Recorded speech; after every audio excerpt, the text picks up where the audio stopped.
По 1 мај Мицкоски и Таравари ке седнат на заедничка средба од која веројатно ке зависи и столчето на Таравари во владиниот кабинет. Информацијата ја потврди владината прес-служба без повеќе детали. Неофицијално високи владини извори за Сител потврдуваат дека внимателно се следи развојот на настаните и во моментов не е исклучена ниту една опција.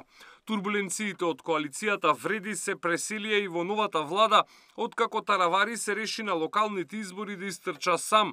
Откако минатата недела рече дека соработката со Дуи не е опција, Викендов потврди дека телефонски разговарал со Ахмети и не ја исклучи можноста за меѓусебна поддршка со интегративците во вториот изборен круг.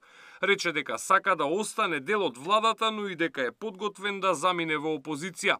Вице-премиерот Меджити вчера во тема на денот јавно побара од премиерот да го смени Таравари, а од Вреди денеска му порачаа дека надвор од коалицијата тој нема легитимитет.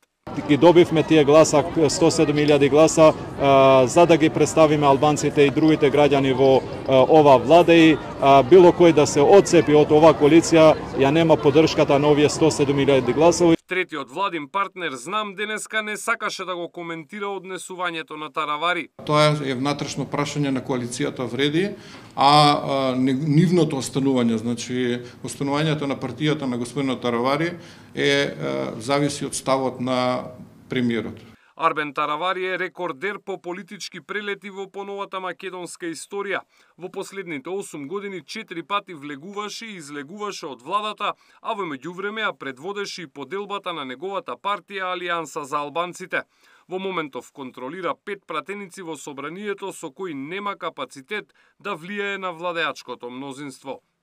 Александар Спасовски, Сител телевизија.